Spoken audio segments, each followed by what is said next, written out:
Welcome to Red Hunters Algo. हमारी कंपनी last 12 years से एग्जिस्टिंग है और हम ट्रेडिंग एल्गोरिदम बनाने का काम कर रहे हैं। हम आपकी रिक्वायरमेंट के हिसाब से ट्रेडिंग व्यू, मेटाट्रेडर 4, मेटाट्रेडर 5 और पाइथन में कोडिंग कर रहे हैं।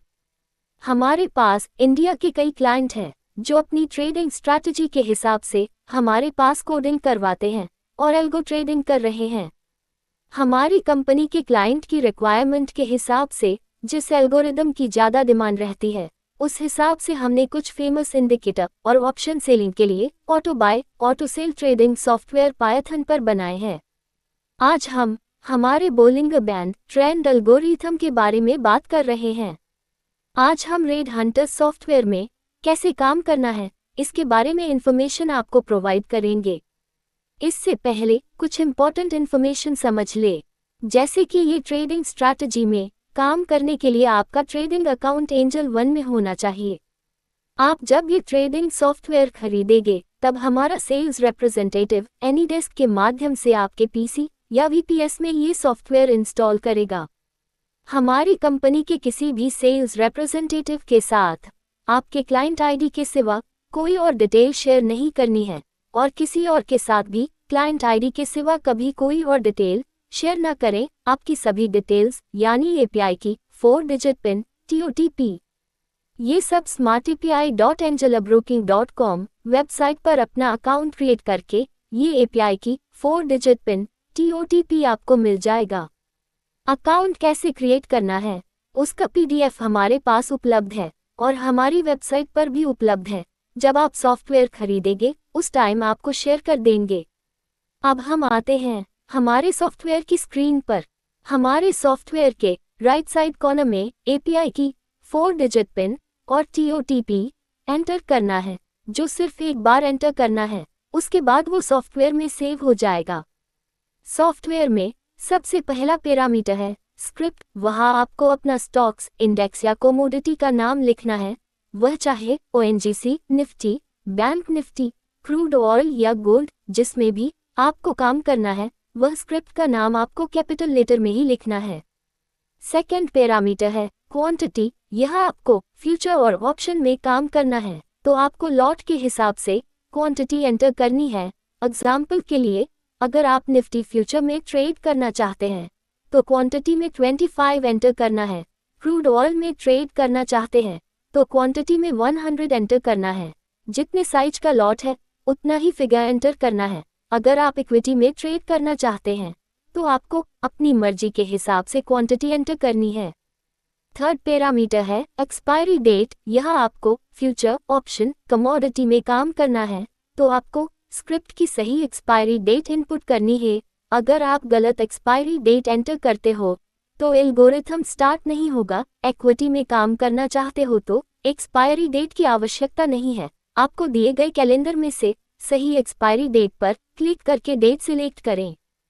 फोर्थ पैरामीटर है ट्रेड विद ऑप्शन। आपका ये चेक बॉक्स अनेबल है यानी टिक लगा हुआ है तो वह इंस्ट्रूमेंट के ऑप्शन में ट्रेडिंग होगी। यदि चेक बॉक्स डिसेबल है यानी टिक नहीं लगा है तो वह जो स्क्रिप्ट है उसके फ्यूचर में काम होगा या इक्विटी में काम होगा, जो हम आगे एक्सचेंज के पैरामीटर में समझेंगे।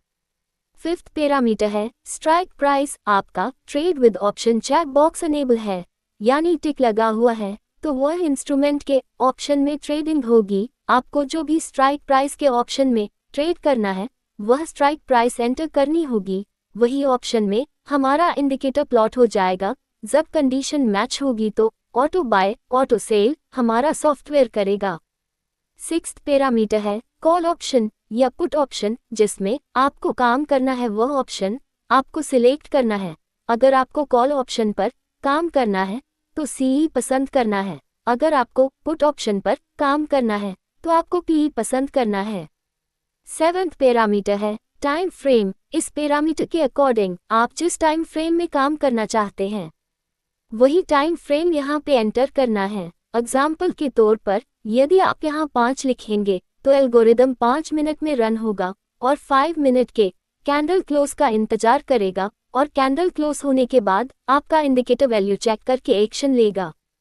8 और 9 पैरामीटर है स्टॉप लॉस एंड टारगेट। जो परसेंटेज में है। एग्जाम्पल के तौर पर यदि आपकी स्क्रिप्ट की बाय वैल्यू 100 है और आपने 2% का स्टॉप लॉस और 4% का टारगेट लगाया है तो आपका स्टॉप लॉस 98 रुपये पर और आपका टारगेट 104 पर सेट हो जाएगा और कैंडल क्लोज का इंतजार करेगा और कैंडल क्लोज होने के बाद आपका वैल्यू चेक करके एक्शन लेगा। एग्जाम्पल के तौर पर 98 के नीचे क्लोजिंग आएगी या 104 के ऊपर क्लोजिंग आएगी। ऐसी कंडीशन में एल्गोरिदम आपकी पोजीशन स्क्वायर ऑफ करेगा।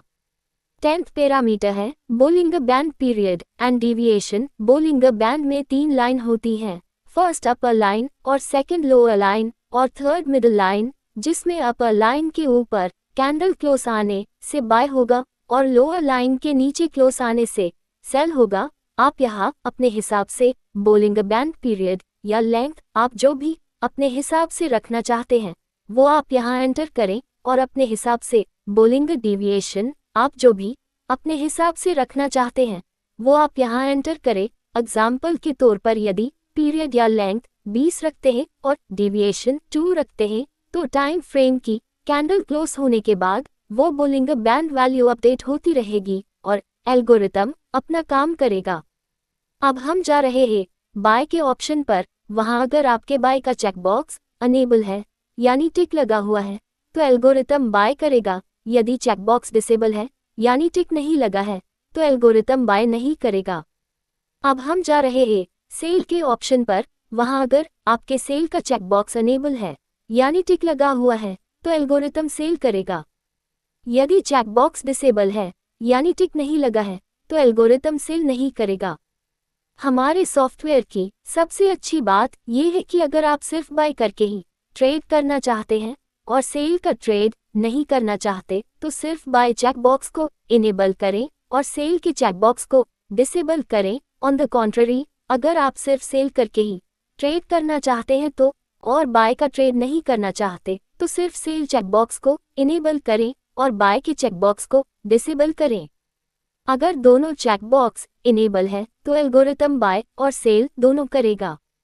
अब हम जा रहे हैं पेपर ट्रेड के ऑप्शन पर। वहां अगर आपके पेपर ट्रेड का चेकबॉक्स अनेबल है यानी टिक लगा हुआ है तो एल्गोरिथम रियल ट्रेड नहीं करेगा और आपके अकाउंट में ट्रेड एग्जीक्यूट नहीं होगा। यदि चेकबॉक्स डिसेबल है यानी टिक नहीं लगा है तो एल्गोरिथम आपके अकाउंट में ट्रेड एग्जीक्यूट करेगा यानी रियल ट्रेड होंगे। सभी पैरामीटर एंटर करके आप स्टार्ट बटन पर क्लिक करें और एल्गोरिदम यानी सॉफ्टवेयर स्टार्ट हो जाएगा। अब हम जा रहे हैं रीस्टार्ट के ऑप्शन पर। हमारे सॉफ्टवेयर की सबसे अच्छी बात यह है कि हमारा एल्गोरिथम सॉफ्टवेयर पोजिशनल है, यानी सॉफ्टवेयर ने जो कोई भी पोजीशन बनाई है वह अगर इंट्राडे क्लोज नहीं होती है तो वह पोजीशन को कैरी फॉरवर्ड करता है।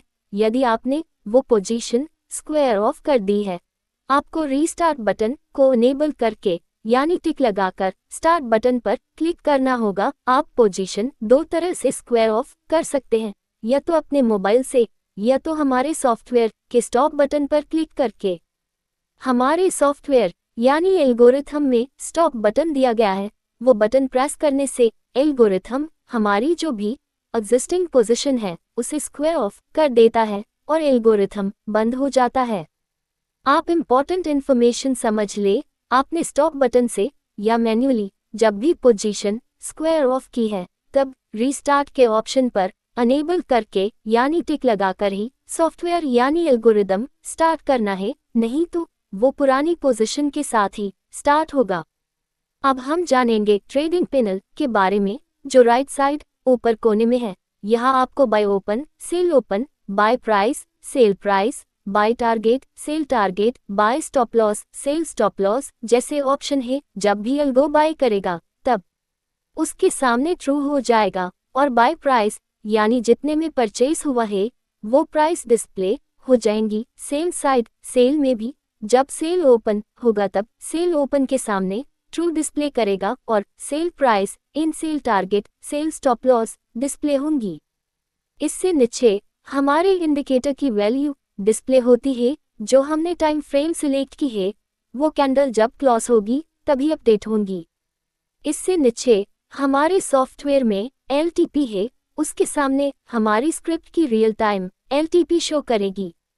इससे नीचे हमारे सॉफ्टवेयर में प्रॉफिट एंड लॉस है, उसके सामने हमारी जो भी पोजीशन है उस पोजीशन का रियल टाइम प्रॉफिट और लॉस डिस्प्ले करेगा।